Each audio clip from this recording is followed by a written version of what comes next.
The wind howled across the dry red cliffs, carrying with it the sound of silence and dust. Jaren adjusted the strap on his backpack as he walked through the rocky path. His boots crunched against dry gravel, the sun burning high above him. He was just passing through this planet, one of many forgotten outer worlds. No cities, no signals, no people. So he thought. He had come here to rest, to find a quiet place after his last mission. No war, no noise. Just peace. But peace doesn't last long on death worlds. A sudden noise made him stop. It was faint, carried by the wind, a scream, a child's scream, high-pitched and sharp. He turned his head quickly, scanning the cliffs and dry ridges. Another scream echoed, this time clearer. "Help, please, someone." Jaren started running toward the sound without thinking. His body moved fast, boots sliding on loose stone. His heart pounded in his chest, the cry for help. Cut deeper now, desperate, terrified. "Please, help, my mom." He rounded a jagged rock corner and stopped. There, standing barefoot on the dirt, was a small alien girl. She looked no older than 6 human years. Her skin, a soft blue with silvery patterns that shimmered like water under sunlight.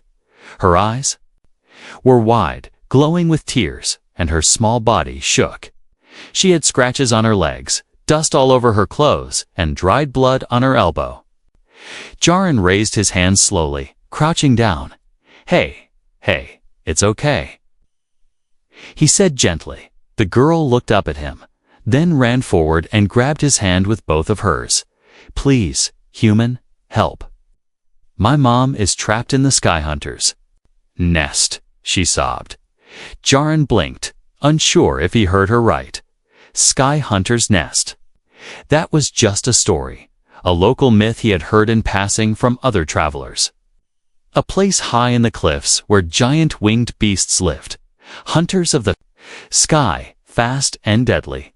No one ever went near the nest and no one returned if they did. "Where is she?" Jaren asked softly. The girl pointed to the towering cliffs behind her. "Up there," she cried. "She climbed to get food. She never came back down." Jaren looked up, squinting. The cliffs stretched high into the burning sky, sharp and deadly. And there, high up, he saw it, a large shadowed area built into the rock wall. Bones and twisted branches marked the edge of the nest, and something moved inside. "Why didn't anyone help you?" he asked quietly. "They're all gone," she whispered. "They said we were cursed. They left us behind."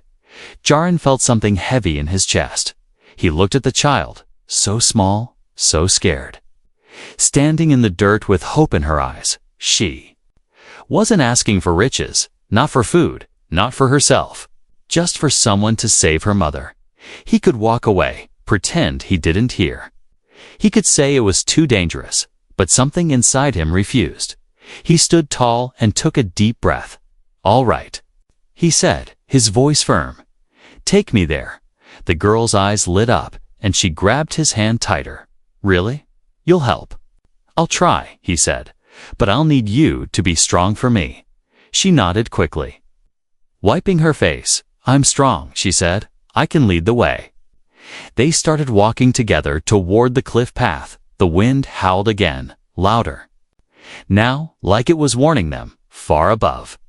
A shriek pierced the sky, a sky hunter calling its pack. Jaren didn't flinch. He kept walking, the little girl's hand in his, one step at a time, toward danger, toward the unknown, toward a mother who was still waiting, trapped, afraid, and maybe still alive.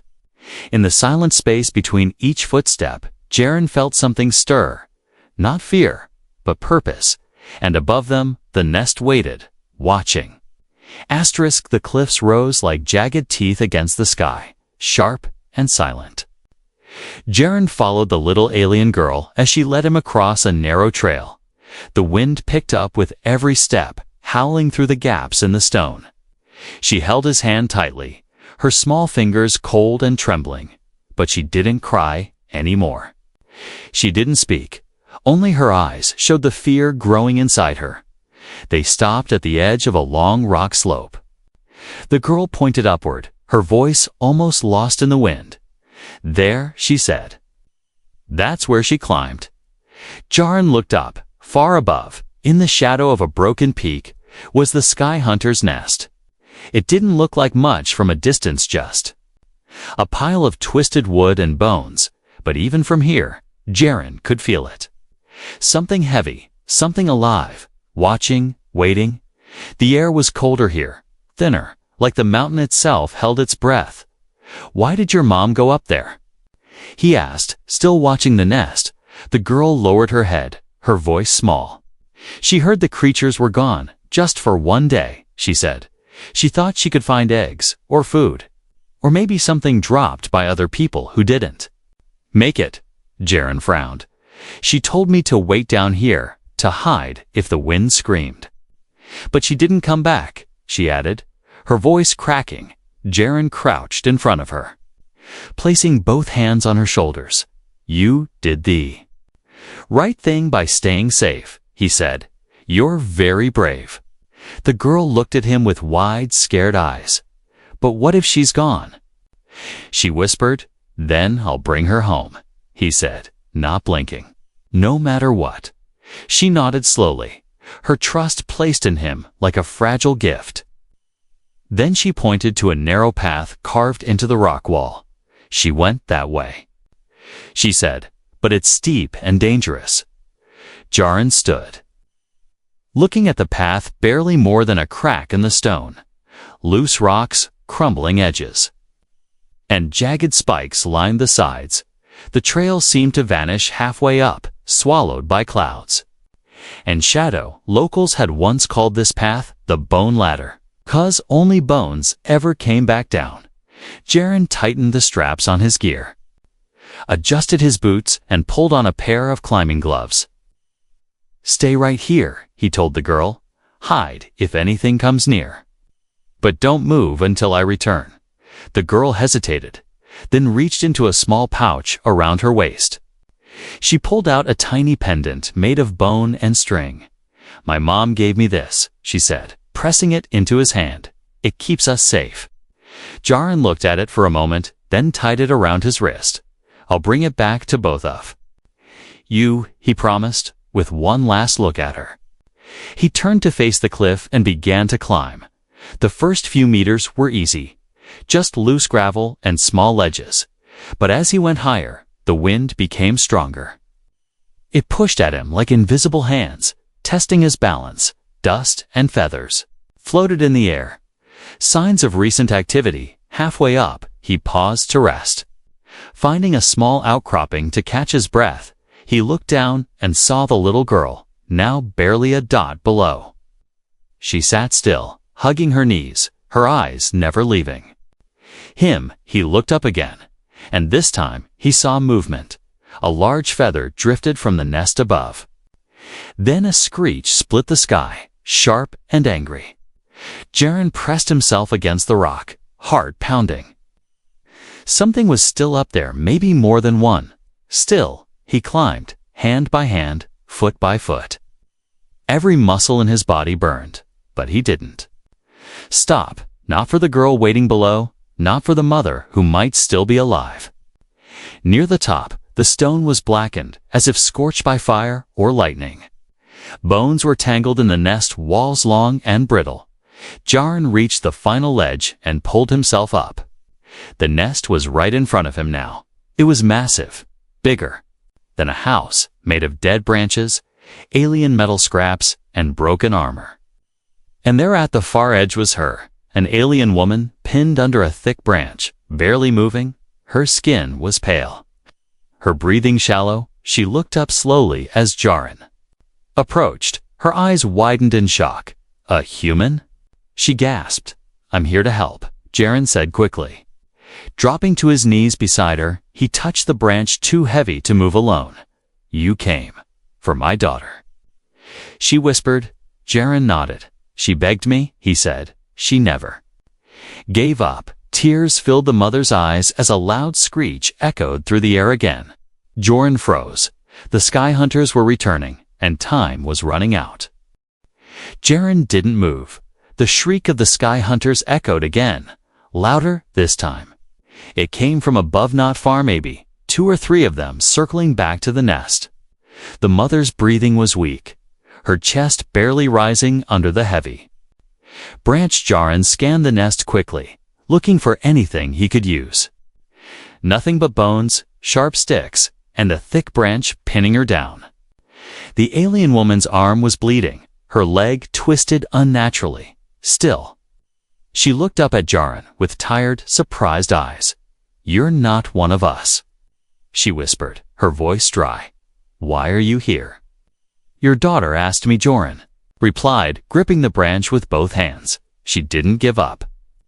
The woman closed her eyes for a moment, tears slipping down her cheeks. "She's alive." "She's waiting for you," Jaren said, his voice firm, with a deep breath.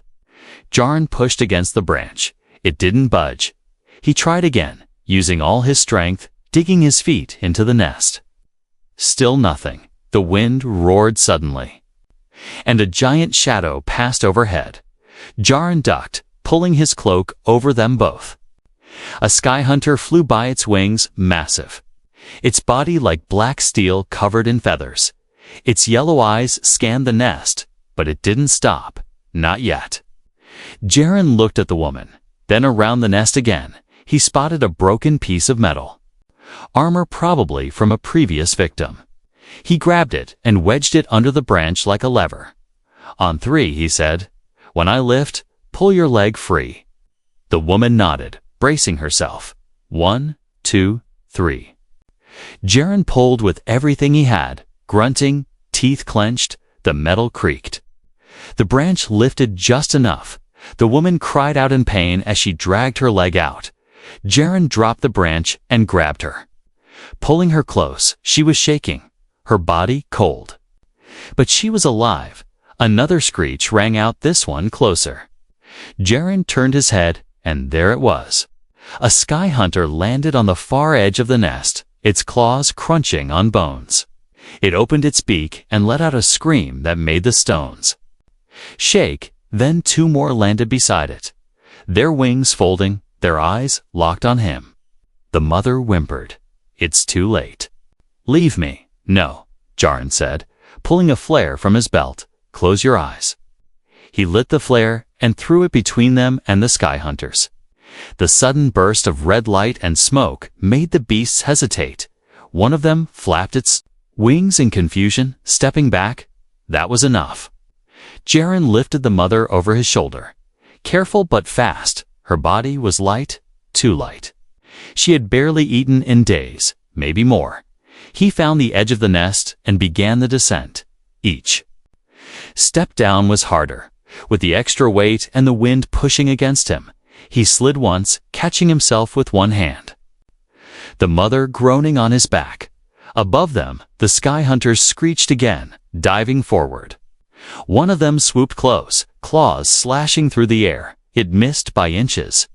Jaren pressed against the cliff wall, heart racing. The creatures circled back, but didn't attack again yet. Far below, the little girl was still there.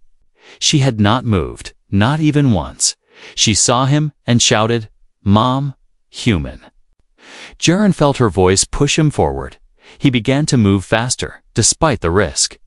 Rocks broke under his boots, small stones falling and echoing. His fingers bled, gripping sharp edges. His legs burned from the climb, from the weight, but he kept going step by step. The sky hunters followed, but they didn't attack directly again. They were waiting, watching. Jaren could feel it. They weren't done yet. As he neared the final stretch, a sharp pain shot through his side.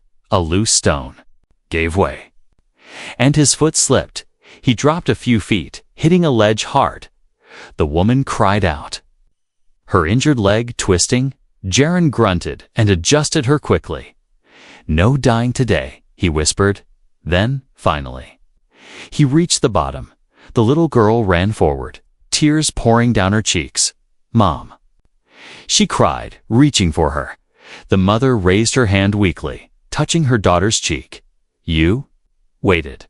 Jaren fell to his knees, breathing hard, covered in blood, sweat, and dust. The sky hunters didn't follow him down. They perched high above, screeching into the wind. But they didn't leave the nest, for now the humans and aliens were safe. But the danger wasn't over. Not yet. The child looked at Jaren and whispered, "You're not like the others." Jaren smiled weakly, wiping blood from his lip. "No," he said. "I'm not." And the wind howled again like it knew something. Worse was coming. Jaren sat on the ground, his back against a rock. The alien mother resting in his lap. His body ached, arms shaking. Cuts across his face and hands. But he didn't care. She was alive. And the child had her mother back. That was enough for now. The little alien girl sat beside her mother, holding her hand tightly. "Mom," she whispered again and again, "don't leave me." Her mother smiled weakly, her lips pale, her voice barely above a breath. "I won't," she said. Thanks to him, Jaren looked up at the cliff above. The sky hunters still perched near the broken nest. Their glowing eyes followed every movement below. They didn't attack, but they hadn't flown away either. He didn't like it. It felt like they were waiting. The wind changed, growing hotter. Clouds gathered suddenly in the blue sky, turning gold, then orange. Jaren narrowed his eyes. Something was wrong. The air felt heavier, charged, and then the girl gasped. The sky. "It's turning red." Above them, thick crimson clouds rolled across the heavens like a warning. Lightning cracked between the peaks, sharp and bright. Jaren stood slowly, scanning the horizon. He wasn't a local, but he'd seen storms before. This wasn't a storm. This was something else. The alien mother struggled to sit up. Panic in her eyes. "They're calling others," she whispered. "The sky hunters. They don't travel alone during the bloodlight." Jaren frowned. "What's the bloodlight?" "A rare sky storm." She replied, "It happens once every few years."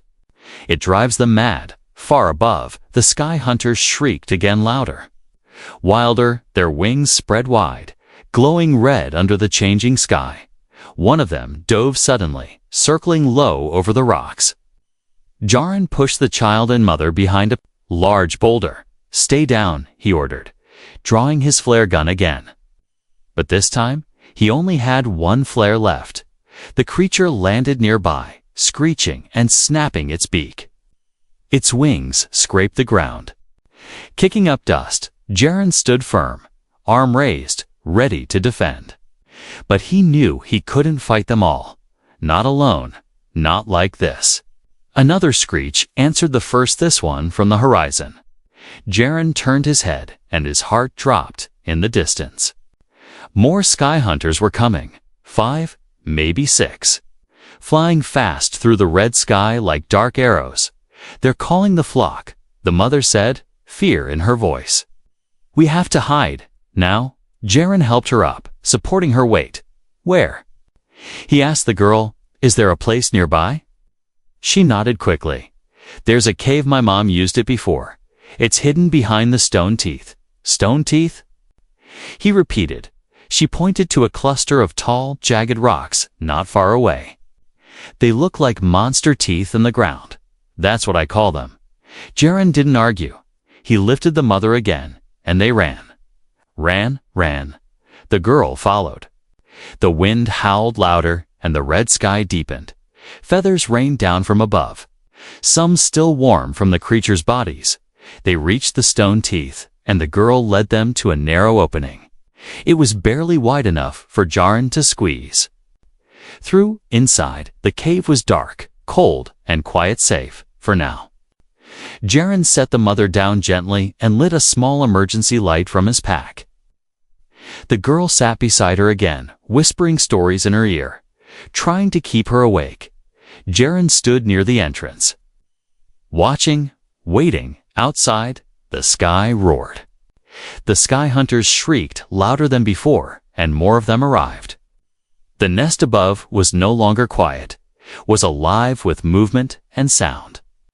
Wings filled the air, shadows passing over the cave again and again. "They're angry," the mother said softly.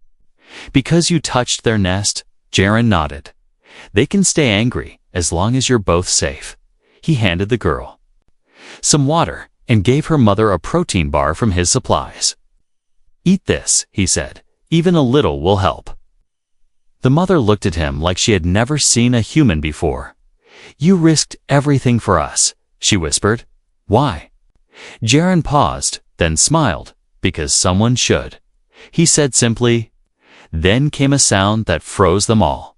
A rumble not from the sky, but from the rocks above. The nest was collapsing. The storm had reached its peak. The wind ripped through the cliffs, tearing branches from the old nest. Bones and debris rained down. The mountain shook, and the creatures shrieked in fear and rage from the cave. They watched the mighty sky hunters panic as their ancient home crumbled. Jaren pulled the girl close, shielding her with his arm. The mother covered her head, whispering prayers in her own language, and then silence. The wind stopped, the sky turned orange again, slowly fading to gold. The bloodlight was ending, and the nest once feared by all was gone. The girl looked up at Jaren and whispered, "You broke their sky." Jaren didn't answer. He just stared out, knowing the worst might be over, but the story was far from finished. The cave was quiet now. The only sound was the soft breathing of the alien mother as she rested against the wall. Her daughter sat beside her, holding her hand like she was afraid to let go. Jaren sat near the cave entrance, watching the red dust settle outside. The sky had returned to gold. But the silence didn't feel peaceful. It felt like the mountain was holding its breath, waiting for something more. Jaren didn't speak. His body ached from the climb, his hands raw and bleeding. But his mind was still sharp, alert. He kept one hand near his pack, where he had one emergency flare left. Only one. And it wouldn't stop a whole flock of sky hunters again. Inside the cave, the little girl looked up at her mother, her voice soft. "Mom, you're not leaving me, right?" Her mother smiled faintly, brushing her daughter's cheek. "I promised you I'd come back," she said, "and I did." Jaren turned his head slightly, watching them from the shadows. He had seen many things in his life: wars, ruins, cruel leaders, broken families. But this was different. This was small, quiet, and full of meaning. The girl suddenly looked at Jaren, her eyes big and serious. "Do you have a family?" she asked. Jaren blinked, surprised by the question. "I did," he said slowly, "a long time ago." The girl tilted her head. "What happened?" "They're gone," he said simply. "I was a soldier. I lost them during a mission." The girl didn't say anything. She just nodded, like she understood something deep without needing more words. She got up, walked over to him, and sat down beside him. "You saved my mom," she said. "That means you're not a stranger anymore." Jaren looked at her, his tired eyes meeting hers. "I guess not," he said with a small smile. Her name, he learned, was Luma.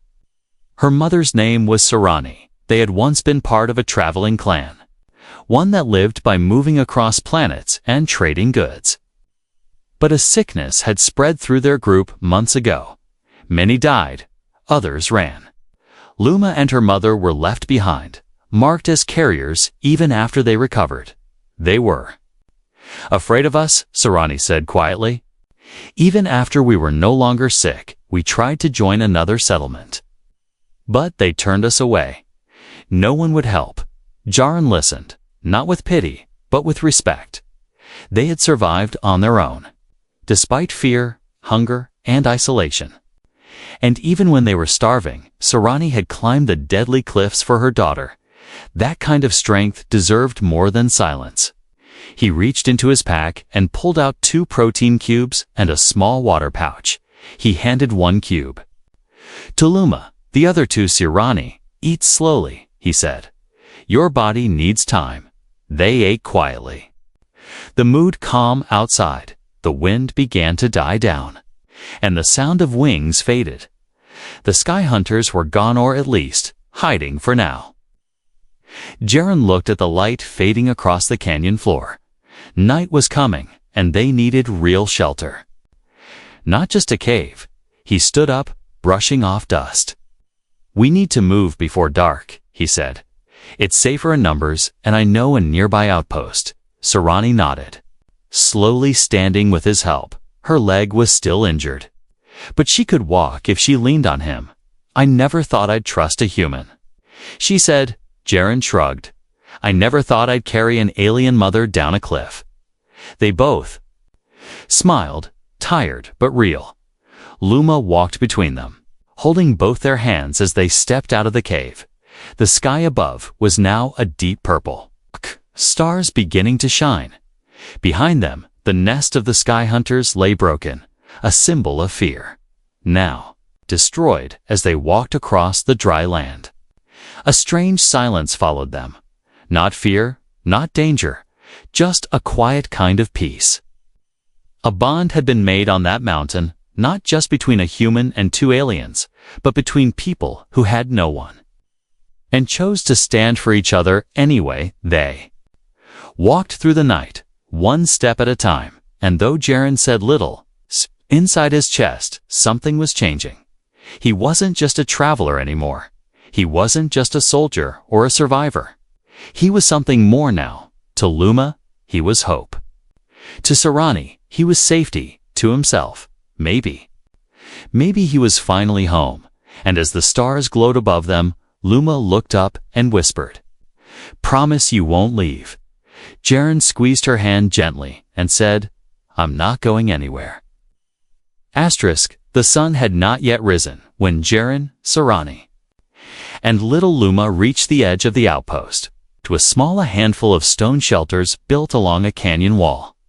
A border camp for travelers, traders, and those with nowhere else to go. Jaren knocked on the gate quietly, his arm still holding Sarani steady. An old alien man opened the door. His face wrinkled, eyes tired. He saw Sarani and froze. "You," the man said, his voice hard. "You were warned never to return." Jaren stepped forward, blocking. "Sarani with his body? She's injured," he said calmly. "And she's not alone anymore." The man's eyes shifted to Jaren's uniform, the scar on his face and the dirt on his hands.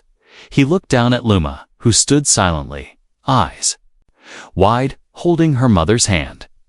Then he looked back at Jaren and stepped aside without a word. Inside the outpost, few people were awake. Jaren carried Sarani to an empty shelter and laid her down gently. The outpost medic arrived, shocked to see her alive. Luma clung to her side as the medic treated the wounds. Whispering calming words, Jaren didn't rest. He stood outside the shelter, watching the sky. He hadn't forgotten the sky hunters, the storm, or the screams from above. But more than that, he hadn't forgotten the look in Sarani's eyes, a look that said she never expected kindness again. What he didn't know was that word of his actions had already started to spread. A scout from the Queen's court had been nearby, tracking sky hunter movement. He had seen the nest fall. He had seen the human climb where no one dared. And he had followed quietly as Jaren carried the injured mother through the night. Back at the royal palace high, above the green cliffs of the Capilla. Message arrived. The Queen listened in silence, her golden robe flowing around her. Her face was unreadable, her eyes sharp. "Send no guards," she said softly. "I will go myself." She came in disguise, cloaked in simple traveler's robes, her guards watching from afar. No trumpets, no throne, no power shown, only quiet. Curiosity. She wanted to see this human with her own eyes. When she arrived at the outpost, the people bowed without even knowing who she was. There was something in her presence, grace and command mixed together. She found Jaren outside the shelter, staring at the rising sun. "You are the human who climbed the nest," she said, her voice low. Jaren turned his head slowly. Eyeing the stranger, I am, he replied, unsure who she was, you carried. An alien mother through the storm, she added, and protected her child. Jaren nodded, because no one else would. He said simply. The woman stepped closer, her eyes watching him carefully. You knew the risks. Yes. You knew she was hated by her own people. Yes. And still you helped. Yes. The woman smiled softly. You are not just human, she said. You are something rare. Jaren raised an eyebrow. And you are not just a traveler, he said. The woman laughed lightly. No, I am not, she said, and removed her hood. Gasps echoed around the outpost. It was the Queen Sarani, now sitting up in the shelter. Saw her and froze in fear. She tried to stand, her legs still weak. Your Grace, she whispered. I didn't mean to bring shame. The Queen raised a hand. Stopping her, you brought no shame, she said. Stepping inside, you brought something we lost long ago, hope. She looked at Luma, who hid behind her mother's arm. Then, she turned to Jaren and bowed her head. A queen, bowing to a human. The outpost fell silent. Jaren stood frozen, unsure what to say. You saved what we abandoned. The queen said, you reminded us who we are. She reached into her robe and pulled out a small crystal. This is the seal of the sky, she said. Placing it in Jaren's hand, it is given only to those who act with true honor. Jaren looked at the crystal glowing with soft blue light. I don't need a reward, he said quietly. The queen smiled. It's not a reward, she said. It's a reminder that even a human can lead our people when we forget how to lead ourselves. With that, she turned and left, her robes flowing behind her. No more words, no grand farewell, just a whisper left behind. Luma ran to Jaren and hugged him tightly, her voice full of pride. You're part of us now, she said, forever, and for the first time in a long, long while, Jaren believed it too. Days passed, the wounds began to heal. Sarani could walk again with help. And Luma smiled more now. She ran around the outpost, laughing, holding Jaren's hand like she had always known him. And Jaren, once a quiet traveler with no home, stayed. He rebuilt the shelter himself, using stones and metal from the ruined Sky Hunter nest. Others in the outpost watched from a distance at first, unsure. But one by one, they came forward. Some brought supplies. Others brought tools. Soon, the shelter was no longer just a hiding place. It became a home. One morning, Luma placed a small flower near the front door. She looked up at Jaren and whispered, This is so she never has to climb again. Jaren looked at her and nodded. She never will, he promised. Sarani sat by the window, her leg resting on a soft cloth. She watched them with quiet eyes, filled with something deeper than gratitude. It was love, a kind she thought she'd never feel again. News of Jaren's actions traveled much farther than he expected, across other outposts, across alien villages, and even into cities where humans were still viewed with suspicion. They called him the Nest Climber. Some called him the Sky Stranger who returned alive. But Luma had her own name for him. She simply called him Dad. One afternoon, a group of young aliens arrived at the outpost. They were orphaned children, guided by an old trader. We heard this is a place where the human protects people. The trader said, Can they stay? Jaren looked at Sarani, then at Luma. They all nodded. The shelter expanded. One room became 3, then 5. What began as a rescue turned into a small community. Jaren taught them how to build, how to farm in dry soil, how to protect themselves.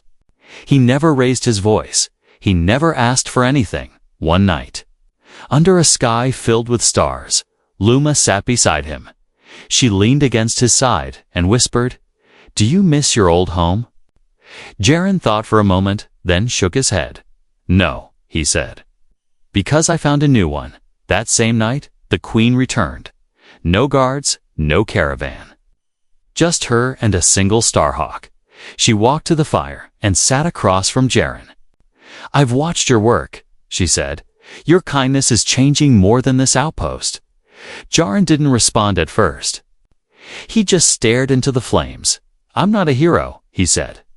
"I'm just someone who couldn't walk away." The queen smiled softly. "That is exactly why you are one." She stood and placed a small stone beside the fire, a symbol carved. Into it a royal crest and the seal of the sky. "This land is yours now," she said, "by royal decree. Not just as a home, but as a place of refuge for all who are cast aside." Sarani walked forward slowly and placed her hand on Jaren's shoulder. Luma reached up and held his other hand. He looked between them, then back at the queen. "I accept," he said. The sky above them lit with shooting stars' bright trails cutting across the night. The elders whispered that it was a sign that the sky itself was watching, that it remembered the day the human climbed the nest and chose not to kill, not to run, but to carry. And so, over time, that place became known as Nestfall Haven, a home built at the bottom of a broken legend, a safe place born from a cry in the wind. Aliens came from far and wide, abandoned workers, orphaned children, lonely travelers, and they all found the same thing, a human at the gates. Smiling, welcoming, holding out his hand. And Luma now, a little older, often stood beside him. She would tell the story to every new child of the day her mother was trapped, of the day the sky turned red, and of the man who climbed higher than anyone ever dared, not for glory, not for power, but because he heard a cry, and he answered it. She would end the tale the same way every time, pointing to the stars and whispering. The sky still remembers, and somewhere, high above, where the wind once carried fear, now it carried peace, because one human had changed everything and became more than legend. He became family.